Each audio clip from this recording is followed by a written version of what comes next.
Hola, buenas tardes a todos. Lindo ver algunos. Bienvenidos a esta charla organizada por el Centro de Estudios Latinoamericanos y Caribeños con el auspicio del Departamento de Español y Portugués de la Universidad de Nueva York, NYU. La charla se titula Diarios del Odio y voy a presentar a Sid Krochmalny, que estoy pronunciando bien. Mi nombre es Ana Álvarez y Sid es un artista y escritor, doctor en Ciencias Sociales de la Universidad de Buenos Aires, realizó estudios postdoctorales en la Universidad de Columbia, realizó diversas y múltiples muestras en Estados Unidos, Francia y Argentina. Se destacan el Noise Museum en Atlantic City, New Jersey, Gallery 50 y Centro Cultural de la Memoria Aroldo Conti en Buenos Aires, entre otros muchos. Ha publicado profusamente su último libro, Los Sueños, Gino Germani, en la revista Idilio, con fotomontajes de Grete Stern, en colaboración con Marina Mariachi, publicado en el 2017 por Caja Negra. Fue director de números de la revista Ramona y Jennifer, que son revistas de arte, y lo que nos interesa más, con Roberto Jacobi publicó Diarios del Odio en el 2014, y paralelamente produjeron una muestra en la Casa de la Cultura del Fondo Nacional de las Artes, que también derivaron en una obra teatral con la dirección y puesta en escena de Silvio Lang. Bueno, gracias por venir, Sid, y te dejo presentar.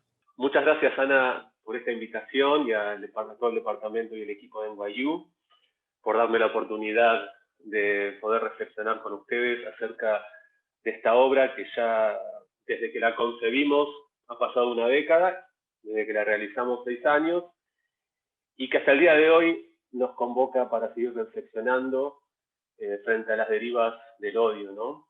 Que van mutando a gran velocidad y nos van enfrentando a diferentes problemas. Cuando con Roberto Jacobi comenzamos a investigar el fenómeno del odio, nos llamaba la atención, cuando leíamos los periódicos de Argentina, las versiones digitales de La Nación y de Clarín, los comentarios que podíamos rastrear en esas notas, ¿no?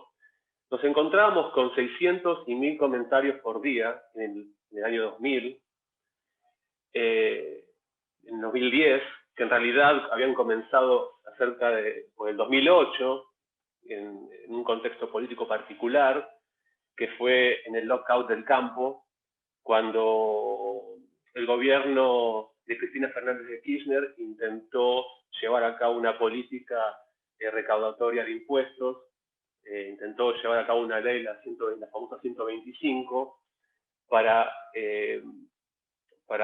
poner impuestos a las retenciones de las exportaciones del sector agropecuario en Argentina. Esa fecha fue más o menos cuando La Nación habilitó los comentarios a lectores. Y desde entonces, frente a las discusiones argumentales, racionales, fueron secundarias, y lo que observábamos era la proliferación de un discurso odiante, que llamaríamos un discurso extremo del odio, ¿no? Entonces, nosotros nos pasábamos días y noches leyendo esos comentarios, y nos llamaba la atención particularmente lo que acabo de decir, aquellos núcleos discursivos donde se produce la deshumanización de sectores enteros de la sociedad, ¿no? Los diarios habían abierto unos foros para que la gente comentara libremente, y lo que encontrábamos era basura, por así decirlo, ¿no? Un detritus de la sociedad. Y frente a eso quisimos llamar la atención, ¿no?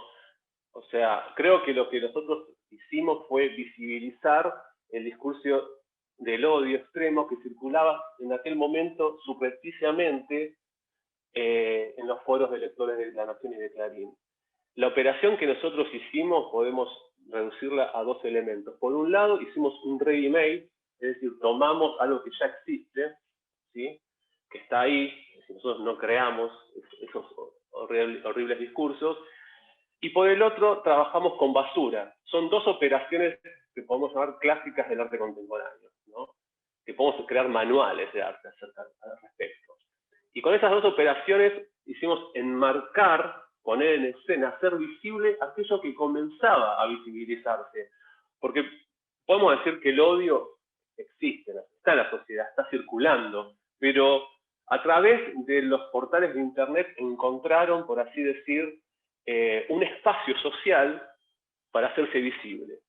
Y esa visibilidad lo que permitió fue que comenzara a interactuar sujetos, a comentar, opinar sobre política, sobre acontecimientos políticos que ponían en escena otro gran marco que eran los diarios. Diarios de cierta extracción, que nosotros en Argentina llamaríamos liberales, y acá podemos hablar de cierta extracción conservadora, ¿no? El diario ponía un marco con sus noticias, supuestamente daban información sesgada y con cierta posición ideológica, crítica al gobierno de los Kirchner, que habilitaban a que un grupo, un porcentaje de lectores muy activos comentaran constantemente de una forma que el diario no puede decir, ¿no? Es decir, el diario puede decir cosas como, por ejemplo, inmigrantes ilegales provenientes de países limítrofes venden productos de contrabando en la calle, en la avenida Avellaneda, ¿no? Y abajo los lectores dicen, de mierda, hay que matarlos a todos, ¿no? Es decir, había algunos principios ideológicos comunes entre estos dos niveles de información, simplemente que los géneros discursivos eran diferentes, unos propios del periodismo y el otro propios de una cloaca, ¿no? Entonces, nosotros observamos eso, que se estaba visibilizando, y lo que tratamos de hacer es construir una imagen que de alguna manera trate de llamar la atención sobre el peligro de este fenómeno, que es un tipo de discurso que no solo pone en peligro a las democracias occidentales, sino que es un discurso que amenaza la convivencia humana, ¿no? Entonces nos llamaba mucho la atención ese fenómeno. Para construir la imagen lo que hicimos es construimos un gran archivo del odio, que ahora digamos un archivo inédito, juntando materiales de estos foros desde el 2008 hasta el 2014. Luego para un libro de poemas que hicimos a posteriori, trabajamos hasta el 2015. Con este gran archivo del odio, elegimos aquellas, digamos, frases más extremas para poder componer una imagen que tiene una semejanza entre baño público, por un lado, con nube conceptual por el otro, ¿no? Es decir, uno cuando entra a la sala y ve la imagen de esta instalación que hicimos en el Fondo Nacional de las Artes en Buenos Aires en 2014, puede observar palabras, frases cortas que pudiesen dar la posibilidad de que alguien pueda ver una imagen. Si hubiésemos trabajado con un lenguaje un poco más desarrollado, hubiese sido imposible de construir una visibilidad, una imagen, como la que ustedes están viendo en este momento. Y tratamos de encontrar palabras claves, que ustedes pueden observar que hay cierta creatividad, ¿no? Es decir, el lenguaje del odio, por un lado, tiene un elemento metafórico muy fuerte, y por el otro lado, los que producen este lenguaje son, digamos, agentes creativos, ¿no? Es decir, son agentes creativos cuya materia es la basura del lenguaje. Esta instalación la hicimos en diferentes contextos, ¿no? Diferentes muestras y espacios, como el Parque de la Memoria, en la Universidad General Sarmiento y en otros lugares. Cuando investigamos la cuestión del odio extremo, tomamos como corpus los comentarios de lectores, como ya les dije, y nos interesó, nos llamó la atención la tolerancia en aquel momento, ¿no? Nos llamó la atención la tolerancia social y jurídica. Es decir, había expresiones de hostilidad radical, discursos racistas, clasistas, xenofóbicos, homofóbicos, incitaciones al genocidio y al magnicidio, expresiones derogatorias de los representantes legítimos de la voluntad ciudadana, eran publicadas día a día a través de los foros de Internet. O sea, es fácil comprobar que las magnitudes utilizadas por estos medios para dar información superaban completamente a la de los periodistas. Por un lado, uno podría decir que esto era espontáneo, pero en realidad podemos encontrar que era un fenómeno más bien construido a través de representaciones fantasmáticas que se sustentan en los patrones fundamentales de las identidades sociales. Veíamos que los lectores se identificaban a sí mismos como argentinos y siempre se construían una posición en relación a un otro que era inferior, digamos, en la escala social de lo alto y lo bajo. Se percibían como argentinos frente a los bolivianos, que se llaman bolita, al paraguayo, que se llaman paraguas, al perucho, que es el peruano. Se perciben como blancos en tanto denigran a los negros, o cabecitas. Hombres en cuanto destituyen a la mujer. Educados en la medida que estigmatizan la ignorancia de que sus propios textos son ejemplos extremos. No es un rasgo menor de estas concepciones el que se dirijan hacia sectores más vulnerables que los discentes. Como acabo de decir, se ubicaban siempre en una posición más alta y a través de esa posición y ese lenguaje construían estereotipos identitarios, ¿no? Que con frases como esa señora, esa yegua, esa mujer, para de alguna manera convocar el desprecio a la mujer, que está sedimentado en las formaciones inconscientes que son a todas luces dominantes en nuestra sociedad. Cuando nosotros pudimos de alguna manera trabajar este fenómeno del odio, en un primer momento lo que intentamos hacer era construir una imagen para llamar la atención. Creo que más o menos lo logramos y luego nos interesó seguir trabajando este tema a partir de observar que cuando armamos la instalación, ¿no? La instalación, como pueden ver, es simplemente una pared con los textos de los comentaristas escritos con carbonilla, ¿no? Nos interesó ese tipo. Uno con el odio puede hacer un montón de cosas, puede hasta pintó un cuadro de otra vez, por ejemplo, que es este cuadro que está acá, ¿no? Que es una especie de naturaleza muerta del odio. Es un óleo. Ahí pueden observar el busto de Néstor Kirchner, de Perón, de Evita, una boleta de Cristina Kirchner. Digamos, hay muchas maneras de trabajar sobre ese fenómeno.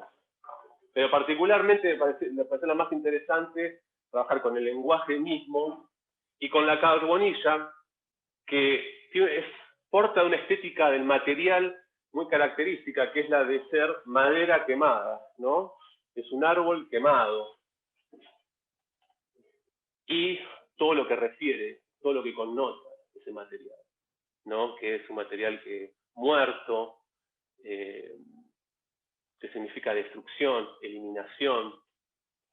Entonces, un poco era el material más indicado para poder construir esta imagen. Al construir la imagen, el lenguaje se reduce a algo muy elemental que no posibilita el diálogo y la comunicación. Entonces, nosotros lo que vimos es que cuando construimos la imagen de la instalación, perdimos una riqueza que tiene el lenguaje odiante a nivel metafórico, y por eso, a posteriori, decidimos hacer un libro de poemas. Un libro de poemas a través del cual nosotros podíamos observar un despliegue del odio. Se podía historizar ese odio también, de manera tal que la imagen no lo permitía, ¿no? A través de los poemas pudimos, de alguna manera, construir una historia del odio, y así, a su vez, el lector podía observar ciertas riquezas que la instalación no permitía. Si acá pueden observar, ¿no? Por ejemplo, en estas imágenes de una muestra que se hizo en Córdoba, en la Galería El Gran Vidrio, pueden observar lo que podíamos llegar a escribir con la carbonilla en las paredes, ¿no? O palabras o frases o una oración.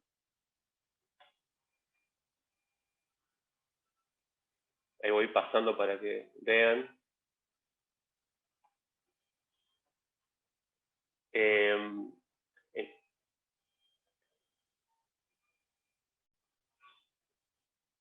Bueno, esto ya es otra exhibición que hicimos trabajando ya con otros materiales, como fuente trabajamos con Breitbart News y con Fox News, e hicimos una versión de Diarios del Odio en Estados Unidos. Esto se mostró en Nueva York. Es decir, porque Diarios del Odio lo que tiene es el libro de poemas, e incluso la instalación es intraducible. Es muy difícil hacer una traducción. Creo que sí, que tiene, por el nivel de lenguaje con el que se trabaja, es imposible de entender. Incluso algunos términos pueden ser muy difíciles de interpretar para alguien que es argentino. Entonces creo que la mejor manera de traducir esta obra es siempre trabajar con el contexto concreto. Es decir, si hay que mostrarla en otro país, hay que trabajar con los medios de ese país y producir una versión que sea coherente y coincidente con la historia y la política de los medios de comunicación de tal país.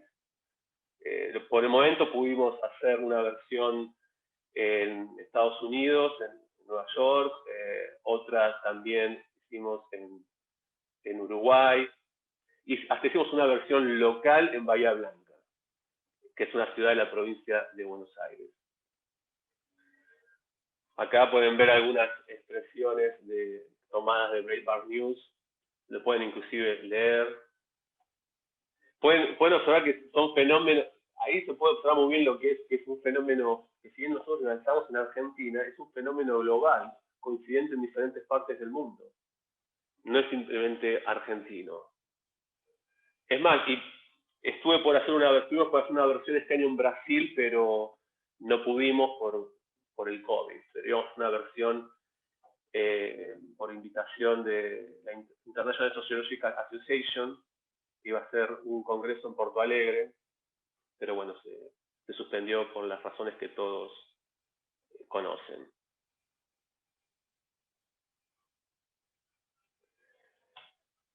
Bueno,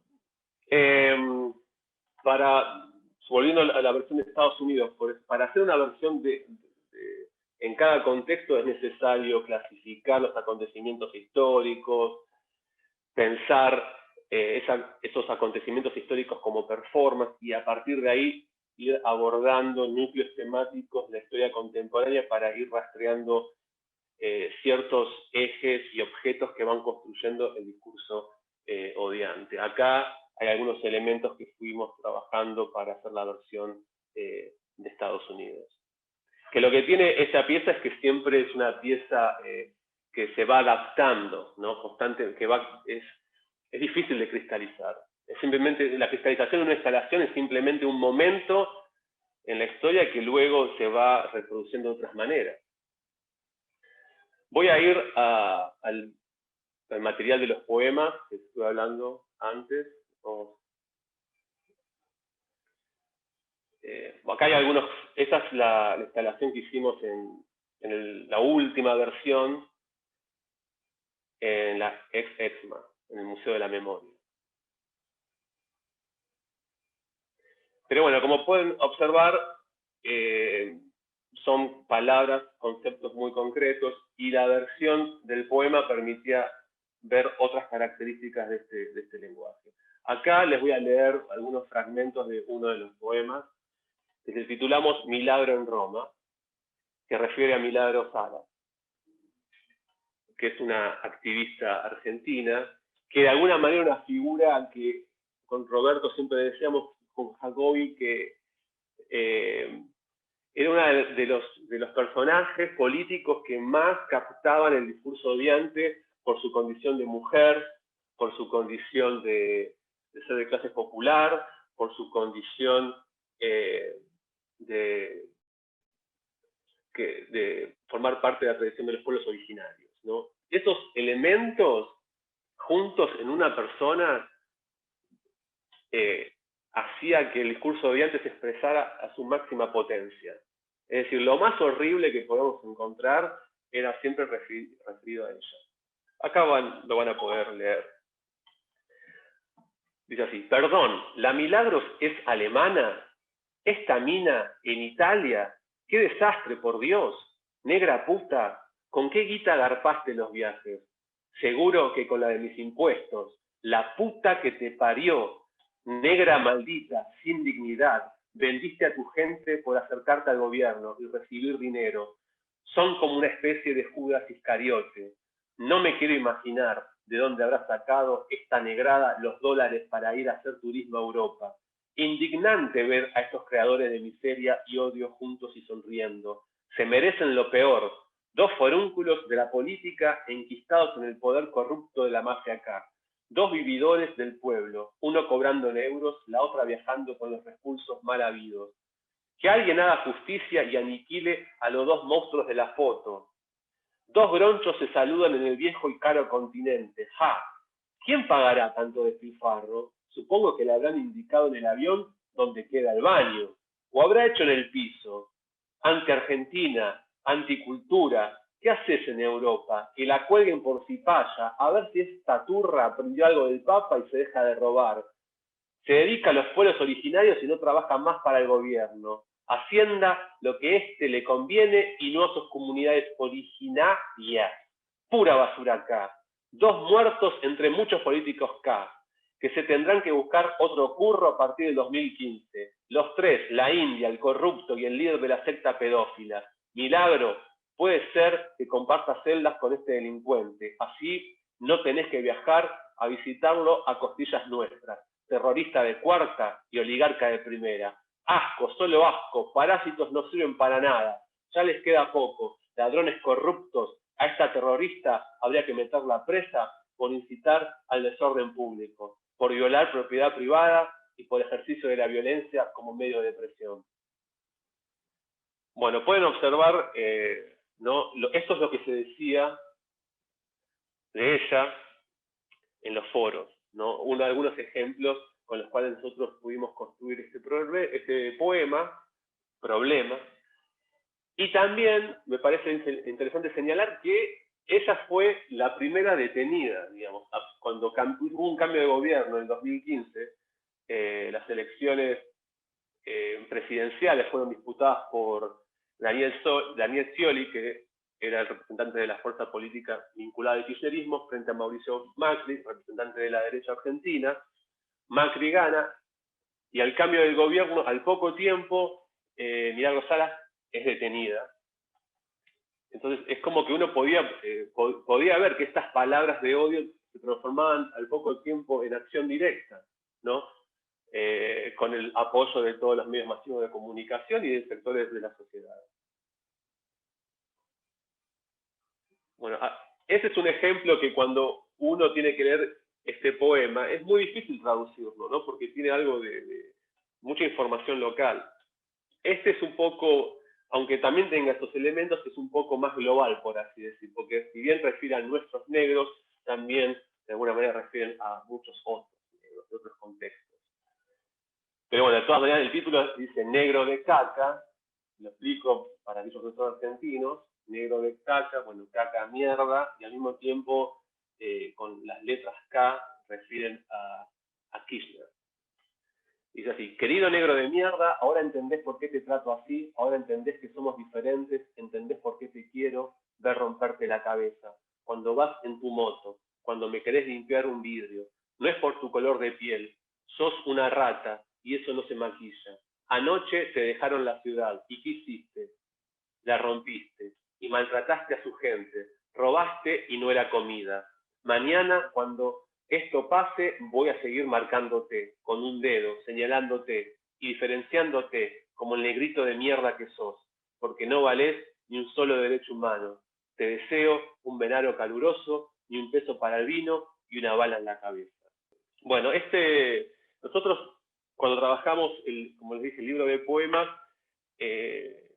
digamos, permitía otro tipo de reflexión, y al poco tiempo de haber publicado el libro, en una reunión que tuve con Silvio Lang, le comenté de mi interés, de mi deseo de llevar los poemas al teatro en una obra, y él la llevó a cabo con un grupo que se llama Orgy. Él dirigió la obra en base a nuestros poemas con un grupo de 30 actores y músicos en escena.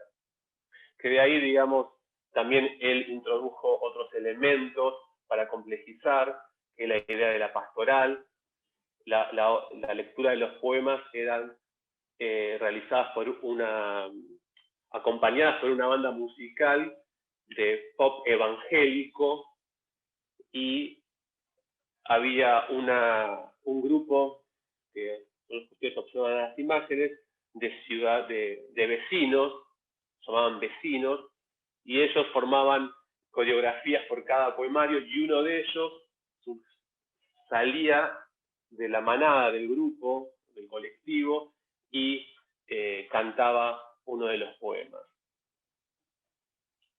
Para mí, en lo personal, fue algo muy interesante ver cómo, de alguna manera, este trabajo salía del poemario a un público más grande, ¿no? Digamos, siempre la poesía es algo mucho más pequeño, de lectura íntima, y esto permitía una escala en términos de activismo político o activismo artístico más amplias, ¿no? Miles y miles de personas pudieron ver esta performance durante 2 años.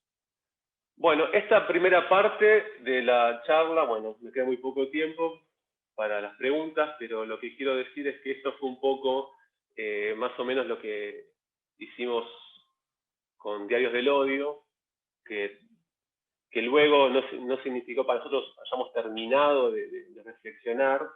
En estos momentos, aparte, estoy tratando de hacer una lectura retrospectiva de Diarios del Odio, y más que nada acerca del fenómeno del odio. Voy a tratar de cerrar con algunas ideas actuales. En primer lugar, creo que cuando hicimos la pieza, lo que nosotros pudimos poner en énfasis es ver cómo los sentimientos y los lenguajes del odio se estaban haciendo visibles en Internet, ¿no? Y en el caso argentino, en particular, haciendo referencia a ciertos acontecimientos históricos, políticos y sociales durante el kirchnerismo. Es decir, cuando nosotros trabajamos sobre este tema, hay una primera etapa que podríamos denominar como la visibilización del odio, que fue, repito, gracias a la existencia de las plataformas virtuales, y no de cualquier foro de Internet que puede estar perdido por ahí, ¿no? Sino, en este caso, de los diarios más importantes de la Argentina. Nosotros observamos la coexistencia de lenguajes, el periodístico y el lenguaje del odio, en una misma escena. Entonces, en ese momento, en la segunda etapa, como decir que el discurso del odio irrumpió en la opinión pública por medio, ya a un nivel más amplio, no solamente pensando el caso argentino, sino a una escala global, por medio de las agencias de noticias conservadoras y de las redes sociales, ¿no? En Brasil, en Reino Unido, en Estados Unidos. No faltó tiempo para que esa masa crítica dispersa en la sociedad lograse articularse en comunidades virtuales. No solo gracias a las plataformas, sino más que nada a los algoritmos. Estos espacios permitieron que personas se encuentren entre sí, desde millennials radicalizados hasta clásicos conservadores, e intercambien opiniones y establecieran alianzas en base a preferencias, elecciones y un sentido común. Salvando diferencias y sin reducir a cada individuo en colectivo, podría sintetizarse que esta forma cultural comparte una intolerancia hacia las minorías y miembros de una etnia, nación, religión, identidad de género, orientación sexual o cualquier otro sector designado de la sociedad. Se caracterizan por el desprecio hacia la clase populares, las mujeres y los feminismos, con un marcado sentimiento de identidad nacional y racial. Tiempos más tarde, hubo quienes advirtieron, como Steve Bannon, las ventajas políticas del odio para interpelar a los nuevos excluidos del capitalismo actual y así ganar las elecciones. El odio fue creciendo como un hongo y los discursos sexistas, racistas y antiuniversitarios fueron capaces de decidir elecciones en los principales países miembros de la alianza militar más poderosa del planeta. Y es que este discurso fue una herramienta valiosa para un mercado electoral fraccionado por las tecnologías de la información de las últimas décadas. Estas tecnologías revolucionaron las fuerzas productivas, introduciendo transformaciones en la estructura de clases y por ende también en las visiones del mundo. Es así que los empleos industriales clásicos fueron destituidos por los de la economía creativa. El taller por el workshop, la jornada laboral por startup, y así las discusiones políticas de un empleado de taller mecánico que ve su vida asediada por la migración poco tienen en común con las de un empleado del call center que comparte trabajos con otros trabajadores desterritorializados, y menos aún con programadores sobreeducados en matemáticas que trabajan con asiáticos y gente de otras latitudes y longitudes del mundo. Es así que las elecciones presidenciales que ganaron Boris Johnson, Donald Trump y Bolsonaro, fue gracias a que, en parte, Cambridge Analytica segmentó a los votantes perjudicados por el desarrollo económico para ofrecerles discursos de la extrema derecha. El algoritmo organiza identidad. La opinión pública se vuelve idéntica a sí misma, creando burbujas informativas. Así, los excluidos se empachan del odio que cultiva el feed de las redes sociales.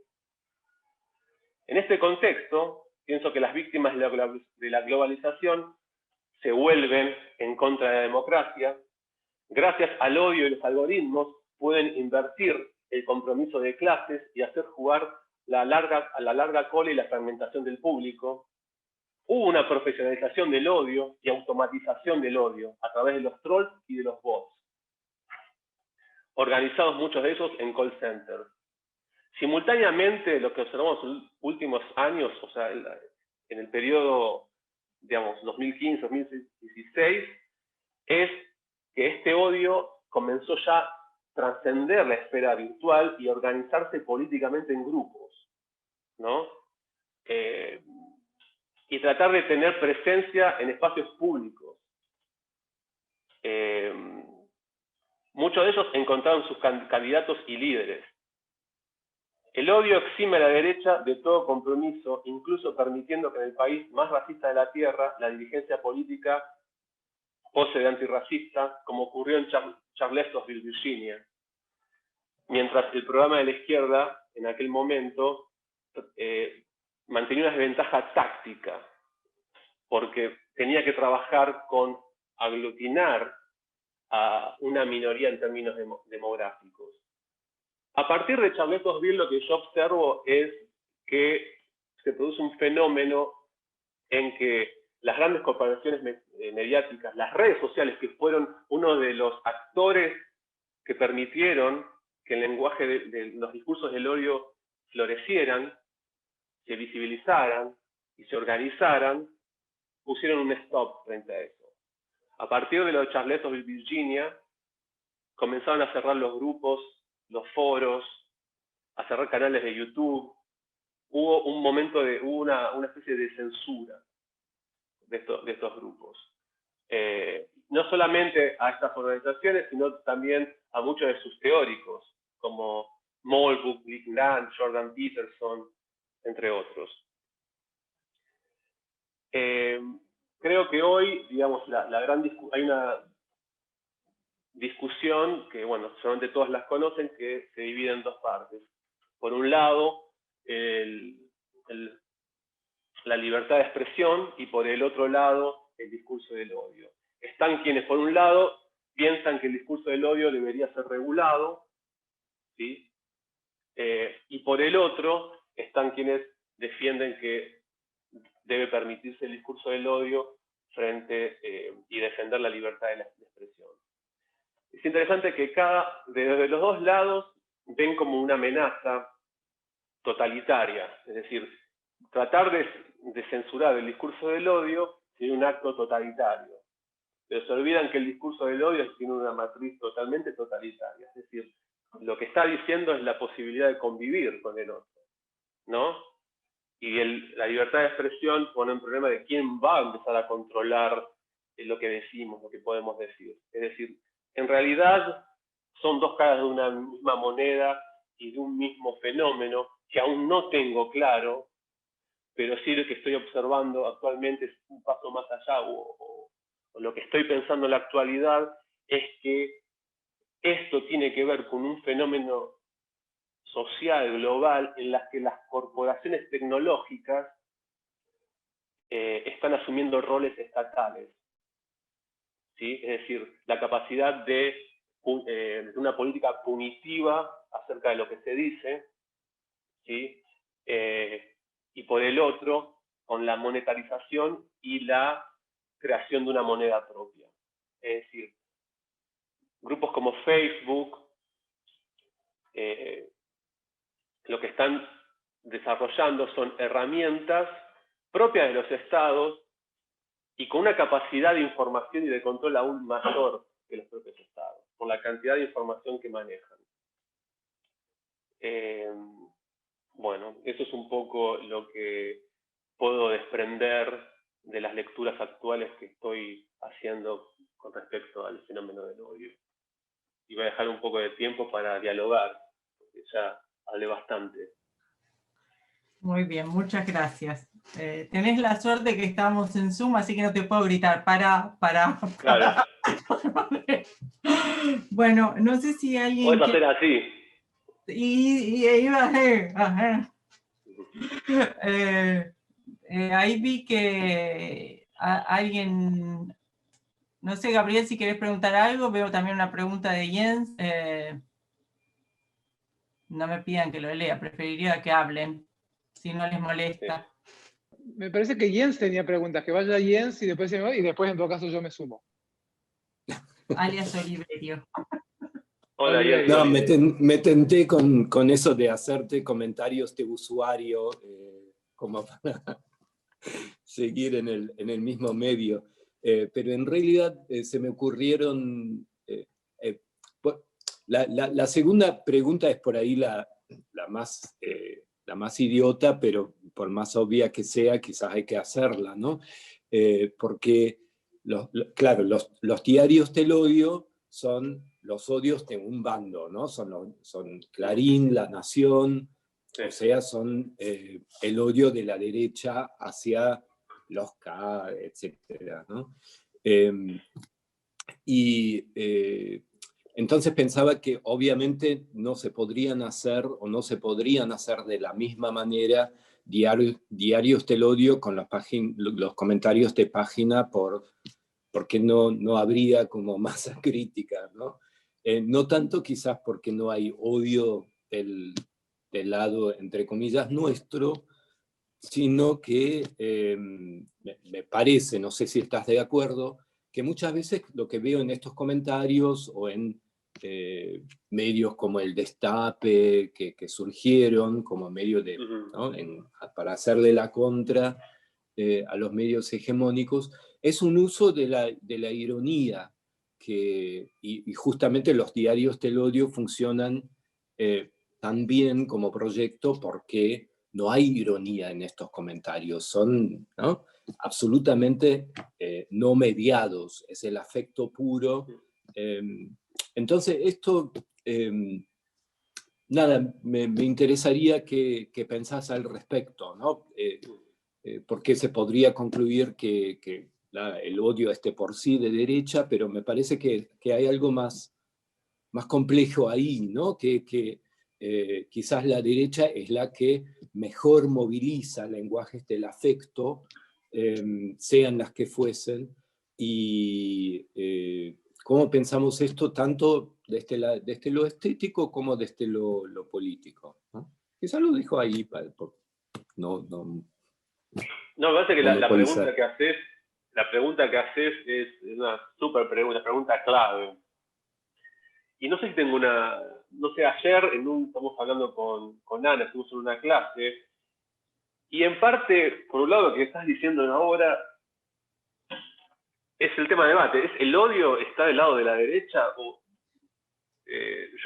Yo vi en el canal del Destape en YouTube, vi ironía, pero también vi odio, como van comentando. Aparte en ese formato en el canal de YouTube es diferente, es como una vorágine, porque va pasando como cataratas.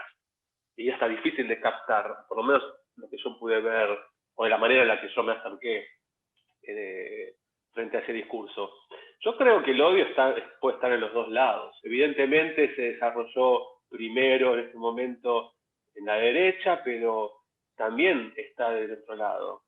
Y sobre todo cuando nos estamos fraccionando. Es decir, nosotros, en nuestro lado no es un todo homogéneo, hay fracciones, hay diferentes posturas, y en ese aspecto creo que hay que estar alerta. Creo que hay un odio de nuestro lado, Creo también que se ha formado un sentido común muy comunal y grupal que frente al temor de este discurso violento,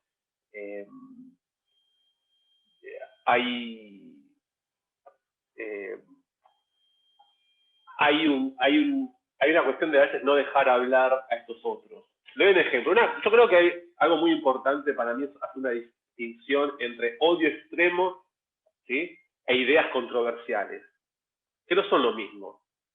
Voy a dar un ejemplo.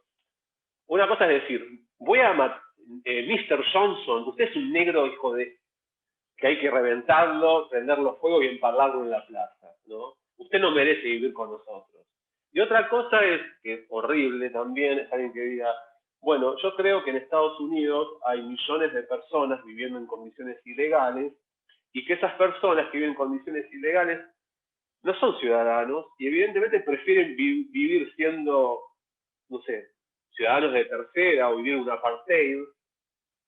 Podemos meterlos todos en Montana, en un par de ciudades ahí, y que se levanten a las 6 de la mañana a trabajar, y todos los vigilamos y que entren a sus casitas a las 5 de la tarde, ordenaditos, y le damos televisión, y que vivan tranquilos. Y que seguramente van a preferir vivir así, en un estado de apartheid, que vivir en sus estados originales, en sus países de origen, ¿no? O sea, esa persona, ese intelectual neorreaccionario, lo que está diciendo es que sería mejor para Estados Unidos no vivir más en democracia, que podríamos formalizar a toda esta gente que vive en condiciones ilegales y darle su estatuto de ciudadanos de cuarta o de quinta, que es más o menos lo que son, y que sin embargo en este neo-estado corporativo americano que estamos pensando como neo-reaccionario, vivirían mucho mejor que en sus democracias originales. Es decir, esa idea es una idea muy provocativa, que no solamente nosotros lo compartimos, pero podemos discutirla.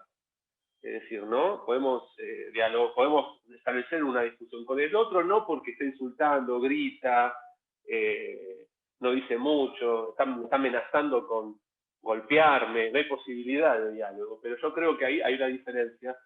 Y sí, en estos últimos años hubo personajes intelectuales de YouTube, ¿no? Como Ben Shapiro, que de repente van a las universidades a hablar, y personas de nuestro entorno social, quizás alumnos nuestros, van y les gritan y no los dejan hablar, ¿no? Eso, no sé, yo no estoy, por ejemplo, pensando con lo que hice hasta el día de hoy, yo lo dejaría hablar a esa persona. Que vaya a un campus académico y que hable, por más que diga cosas, preferiría, digamos, que hable y que tenga la posibilidad de discutir y ganarle la conversación, la discusión política.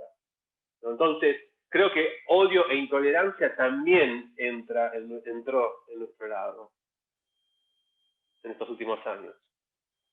No sé si respondí a tu pregunta. Yo me dedico a gritar, María Alicia Gutiérrez, le pueden, porque yo no tengo... Ahí estoy, me parece. Hola, bueno, ¿cómo les va? En principio pido disculpas porque entré un poco tarde, porque venía de otro debate del odio también. y un poco en relación a lo que estaban acá dialogando, yo quería hacer un comentario y una pregunta. A mí me parece que lo que alcancé a ver de lo que vos mostraste, incluso el libro de Gabriel que hemos estado dialogando y demás, me parece que lo que están mostrando son formas del odio profundamente develadas o sin velo, brutales. No hay manera de no registrar eso como un discurso del odio. A mí me preocupa muchísimo y no sé cómo se podría pensar. Yo estudio los discursos, acciones políticas de los grupos fundamentalistas conservadores, básicamente. No es que estudio el discurso del odio en sí.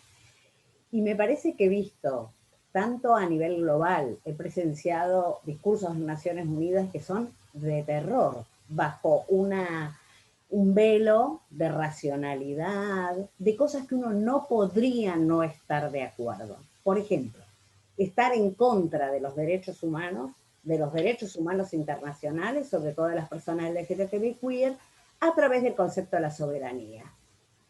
¿Quién no podría estar de acuerdo que un país se declare y declare un respeto a su soberanía? Sin embargo, el discurso que se desplegaba desde ahí era justamente para no tener los derechos humanos internacionales como un espacio de reclamo frente a todo tipo de arbitrariedades, a todo tipo de, a todo tipo de arbitrariedades y crueldades, además, de absolutas crueldades. O con mis hijos no te metas, parece maravilloso. ¿Quién no diría con mis hijos no te metas? ¿Qué te importa? Es mi vida. Pero eso lo que está queriendo decir es nosotros defendemos un tipo de familia, uno. Todo el resto de las familias absolutamente discriminadas y por fuera de la mirada de lo bueno, de lo valorable, ¿no? Ese discurso del pánico moral, diría yo. ¿No es un discurso del odio? No sé, seguramente no escucharon, yo me tragué ayer y hoy casi todo el día dentro de lo que pude en los discursos en el se ríe, Gabriel, pues yo trabajo todo el tema del aborto también, ¿no? Los discursos sobre el aborto.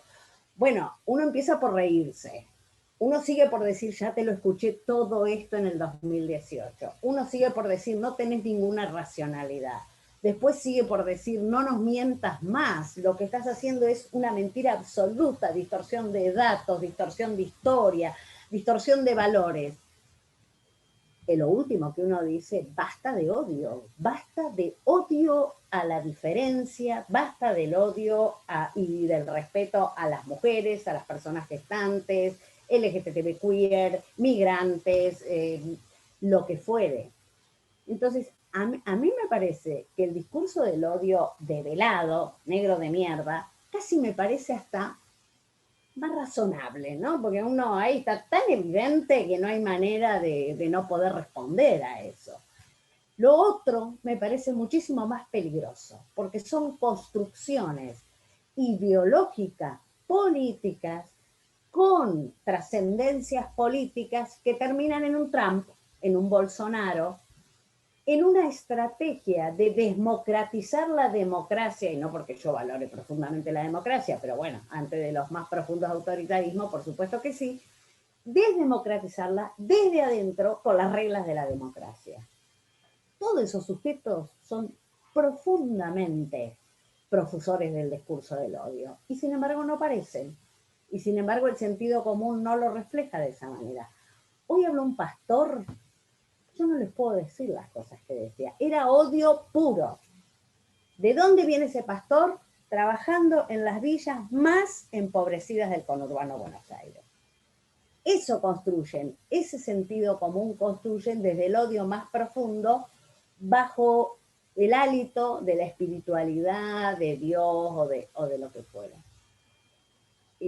No sé, perdón por lo largo, pero un poco mi pregunta va, ¿cómo conceptualizamos eso? Porque eso no es un discurso del odio desvelado, a eso hay que deconstruirlo y deconstruirlo políticamente, no solo discursivamente, que también es político, pero políticamente y en los efectos y en las acciones políticas que tienen, ¿no?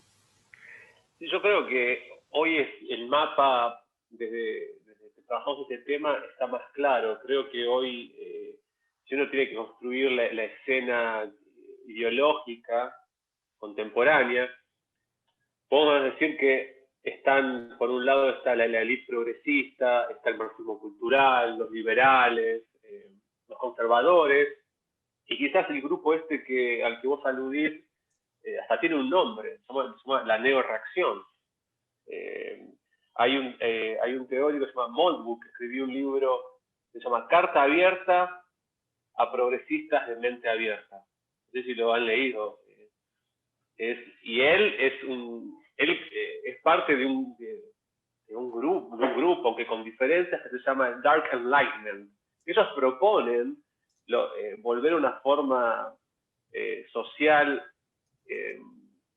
como discuten con la ilustración. Ellos piensan que hay que volver a los valores de la familia, de que la ilusión del progresismo en que vamos a progresar, que la democracia produce una sociedad decadente y una sociedad de débiles, y propone el fin de la democracia. Está a favor de un Estado neocorporativo. Es decir, y bajo sus principios ideológicos hay un discurso del odio muy digamos, hay un discurso del odio, un discurso de la intolerancia.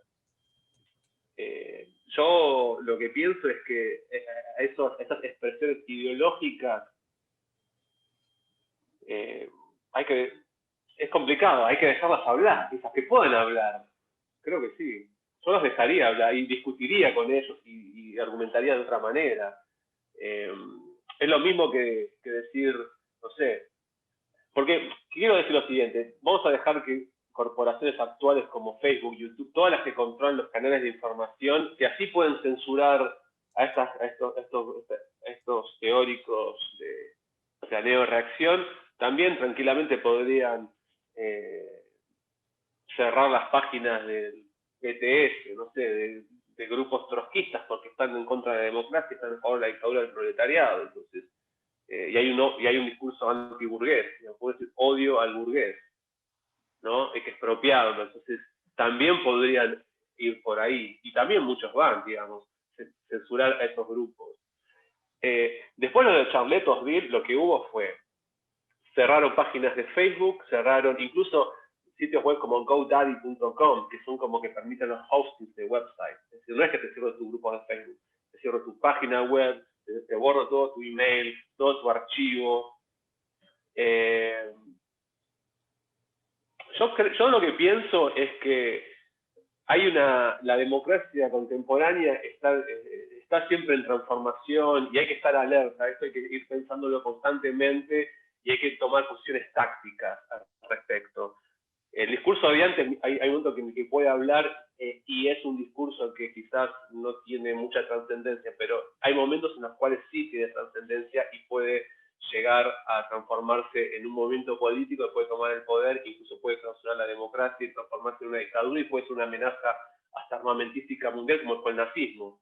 Es decir, puede crecer hasta ese nivel. Digamos, el nivel máximo de expresión del siglo XX es el nazismo, en el cual el discurso del odio trata de conquistar Europa a través de las fuerzas físicas.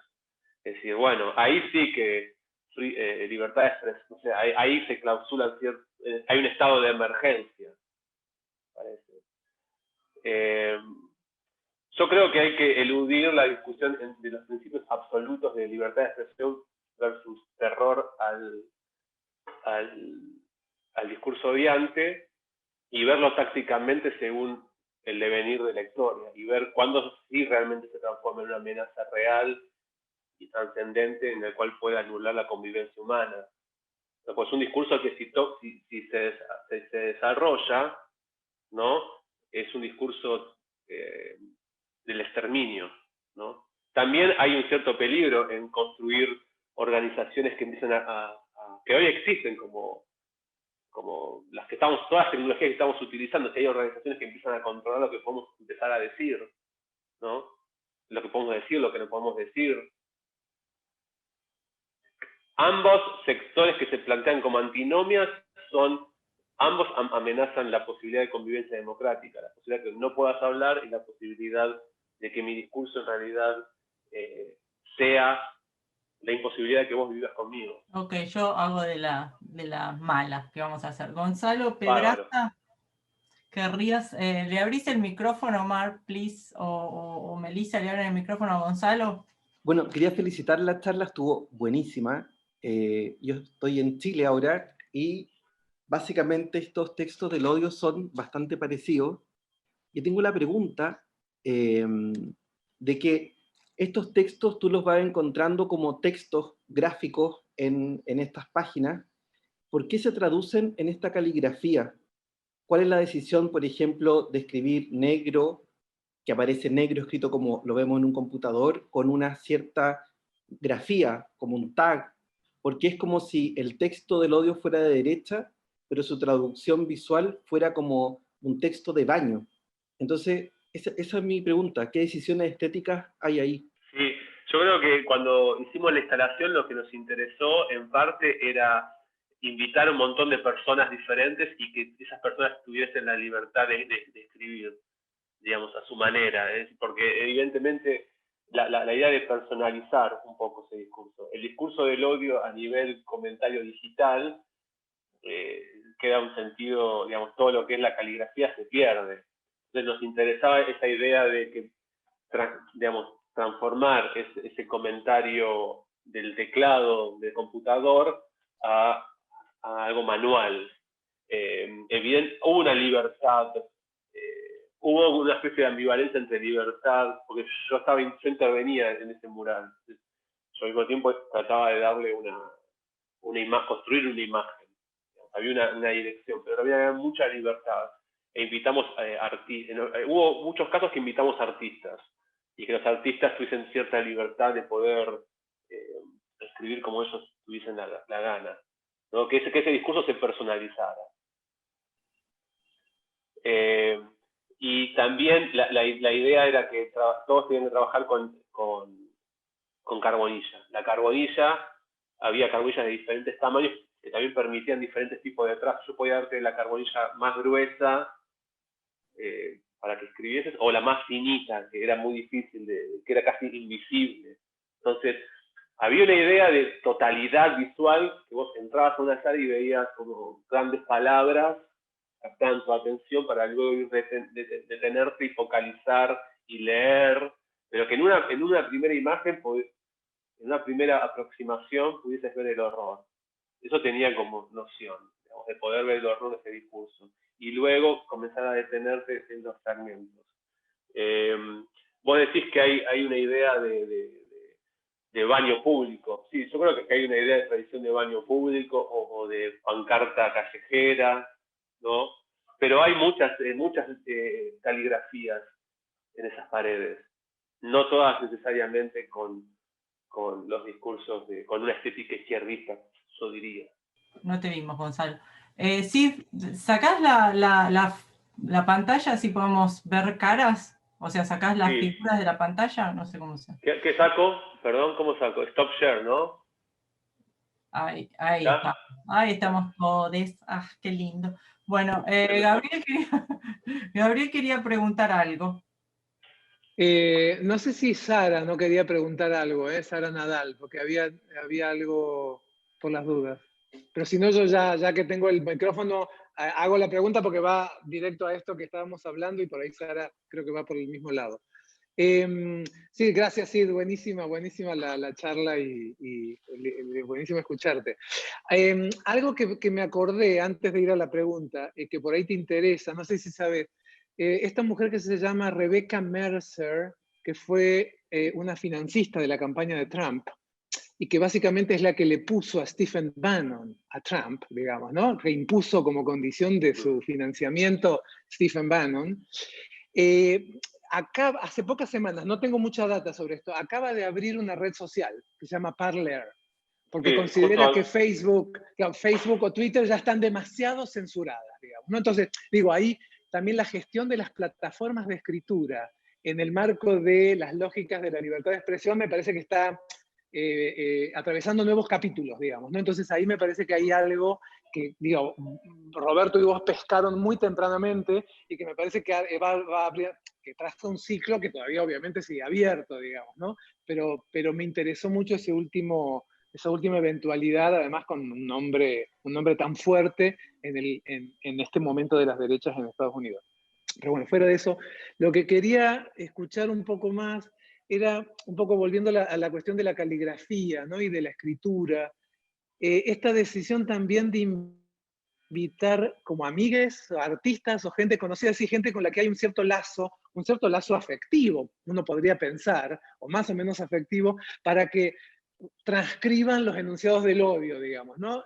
No sé si ahí hay una reflexión, una decisión también sobre el tipo sobre ese ejercicio, ¿no? De armar una cierta práctica comunitaria en torno al ejercicio mismo en algunos casos, en alguna versión de la instalación, porque como bien decía, me parece que eso tiene distintas instancias, pero me parece que hay algo interesante también en cómo el ejercicio de la puesta en acto de la instalación moviliza también una cierta dimensión afectiva que tiene que ver con algo que decías al principio, ¿no? El ready-made, ¿no? Esto que se encuentra, el basurero de la lengua, pero que se transcribe, se copia y se reinscribe, digamos, ¿no? Aparece en un nuevo espacio, circula de otra forma, ¿no? En un espacio de cierta de cierto lazo afectivo de diferente naturaleza, ¿no?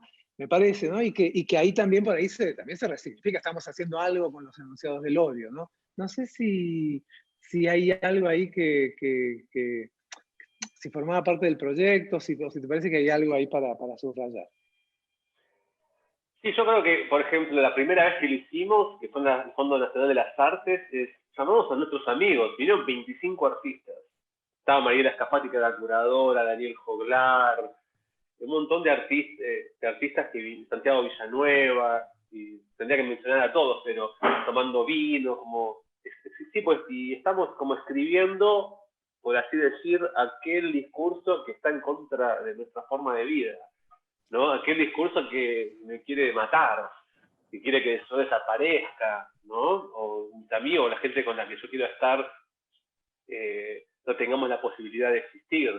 Y de alguna manera era transformar, era como el encuentro entre dos afectos, o también era ver y escribir aquello que está en contra mío, era como transmutar sobre esa cosa horrible, ¿no? Como exorcizarlo.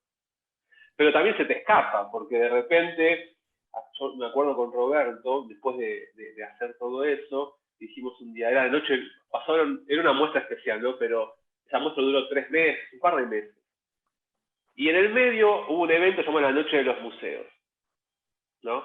Y la Noche de los Museos es aquella noche en la que gente que quizás nunca va a un museo va al museo. Entonces nos íbamos a encontrar, no con nuestros amigos, nos íbamos a encontrar con aquellos que no eran nuestros amigos. Y nos llamó mucho la atención, nosotros nos quedamos así esperando, y recuerdo una mujer que entró a la ex casa de Victoria Ocampo, la Casa de la Cultura del Fondo Nacional de las Artes, ahí en Palermo, y dijo exactamente tal cual, dijo, negro, vení, esto es el paraíso. Como que era hermoso todo ese discurso horripilante, ¿no? Que que para ella era fantástico, ¿no? Y hoy le decía a Roberto, salto a otro lugar, pero también eso de repente se puede interpretar de cualquier manera, ¿no? Y de repente es todo el contexto, digamos, está el contexto afectivo con mis amigos de ponerlo en la pared, de sentirlo en el cuerpo. Hay una especie de transformación entre ese lenguaje, mi cuerpo, y yo como voy reflexionando sobre lo que estoy escribiendo y plasmarlo, porque ahí pasa un poco de mi energía. La caligrafía tiene algo de mi movimiento, y luego lo dejo ser, pasa alguien y mira y interpreta cualquier otra cosa, y así como esa mujer pasó, dijo que eso es hermoso, quizás no sé, hay un día que esa imagen está en Facebook y la bajan porque dice cosas horribles, ¿no? Puede también suceder. Sí, yo creo que este proyecto es un proyecto que tiene que ver con los afectos, con las pasiones, y es un tipo de pasión particular, es un tipo de pasión concreta que tiene que ver con la intolerancia frente al otro y la destrucción del otro que no es como yo. ¿Puedo hacer una pregunta? Sara, creo que tenés, ¿no? Sí, tenés sí, una pregunta breve. Sigo un poco sobre esa línea y me pregunto si estamos hablando de un discurso del odio o de un discurso que usa el odio.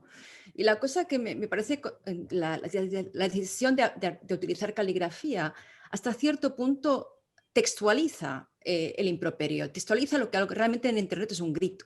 No es un discurso, es un grito que en realidad no pasa por la escritura. Parece escritura, pero no lo es. Entonces me llama mucho la atención que al crear este mosaico de caligrafía personalizada se está creando un texto donde a lo mejor no hay un texto. Hay un proceso de textualización y de discursividad que a lo mejor no pertenece al grito original. Y eso es algo que me pregunto si si lo podéis... si puedes explicarlo, me llama mucho la atención la idea es un poco la primera pregunta que hacía Jens. Es una voz descorporalizada que de alguna manera no tiene por qué admitir la firma. Cuando uno escribe sobre la pared, está utilizando el cuerpo, está firmando hasta cierto punto lo que uno dice. Y hay algo ahí como que parece una transformación que añade algo, que convierte en un discurso, algo que es un improperio, un grito de odio. ¿Entiendes lo que quiero decir? Creo que sí. Ajá. No sé. A ver, igual voy a decir algo y vos Sí, no sé si te lo explico bien, por eso... No, hay una parte que sí la entendí bien, que es un discurso del odio o es un discurso que usa el odio. Una parte de lo que estaba pensando hoy, que es un texto que estoy escribiendo, que me lo pidieron, que sí, cuando lo último que estaba hablando es que estoy periodizando el odio, hay una parte, no lo de Steve Bannon y Cambridge Analytica, ahí sí hay políticas del odio que usan el odio, que analizan el odio, que analizan esa circulación, dónde está, quiénes sienten eso, y se trata de captar votos. Y después también quizás es un sentimiento, hay personas que sienten eso, hay personas que están frustradas, que se sienten mal, que ven su vida amenazada, que tienen miedo, ¿no? que tienen miedo y yo creo que están las dos cosas, está el miedo, está ese sentimiento genuino de personas que odian y está el uso político de ese odio. Pero, ya, de acuerdo. Sí, no sé si...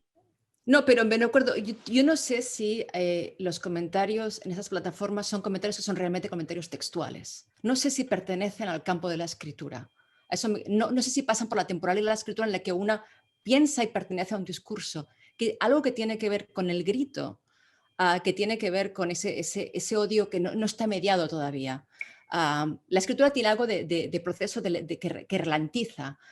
Y me llama la atención los artistas que deciden escribir y que deciden pensar dónde colocan la escritura en un mosaico, que es un mosaico que genera una especie de una discursividad que es una discursividad estética que luego se transcribe en lo que parecería un discurso. Hay algo como una serie de transferencias ahí que me parecen súper interesantes. Es que hay muchas, mira, así el procedimiento está el verse captado por esos comentarios de nosotros.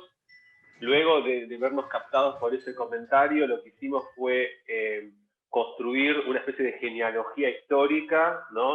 Nosotros decidimos, bueno, en Argentina la posibilidad de comentar surgió en 2008 alrededor del paro agropecuario, ¿no? Y hasta el 2014 tenemos ese frame. Al mismo tiempo, el referente de lo que se hablaba era entre 2003 y 2015, que era como el momento del kirchnerismo. Ahí fue cuando hicimos la construcción histórica. Y a partir de ahí vimos los acontecimientos importantes, que es como la creación del Museo de la Memoria, las políticas de la memoria, la ley de identidad de género. Armamos como una especie de marco histórico con acontecimientos relevantes en la historia argentina. ¿No? Las anotamos y ahí vamos a buscar todas las notas, artículos periodísticos, con cada ítem histórico. De esas notas empezar a recopilar todos los comentarios odiantes. Con una gran libertad. Había gente que escribe como hay comentarios, son artículos que pueden estar publicados en una prensa repilante, pero tienen una extensión, tienen párrafos, hay simplemente una frase. Cuando hicimos la instalación, dado nuestro interés político y dado el formato que está, como les mostré, uno podría hasta pintar un cuadro, puede hacer muchas cosas con eso, requería del odio extremo, ¿no? de lo más extremo, para poder construir esa imagen. Luego, cuando hicimos el poemario, recurrimos al archivo del odio que hicimos en ese momento para construir los poemas. En el momento de la instalación de ese archivo general, hicimos una extracción de lo más extremo y lo repartimos entre 25 personas. Le di un par de páginas a cada persona y le dije, bueno, selecciona lo que quieras y escribirlo. Y le di a cada persona diferentes carbonillas, de diferentes tamaños, ¿no? Eso fue, y a partir de ahí, y yo intervine en algunos momentos lo que podía hacer. Dije, bueno, acá voy a escribir Argenzuela en este corner, tipo, que me permite tomar. Pero mientras yo escribía eso, de repente iba otras personas que iban escribiendo diferentes fragmentos y bueno, y ya me coparon. O sea, era como jugar al fútbol, va tomando posiciones donde puede y ahí hubo mucha libertad, con ciertos elementos condicionantes y un marco, ¿no? Sí. Bueno, creo que ya pasamos la hora, que quiere decir que estuvimos interesados. Muchas gracias por participar, sobre todo muchas gracias a Melissa y a Omar, que le estamos mandando mensajes, que yo sé un desastre con cualquier elemento técnico y se han comportado maravillas, así que muchas gracias a Omar y a Melissa de Clax. Y bueno, nos seguiremos viendo. Muchas gracias, Sid, por participar y por la paciencia. Y bueno, hasta la próxima. Bueno, muchas gracias a vos y a todos los que participaron y escucharon. Bueno, abrazo. Chao. Chao.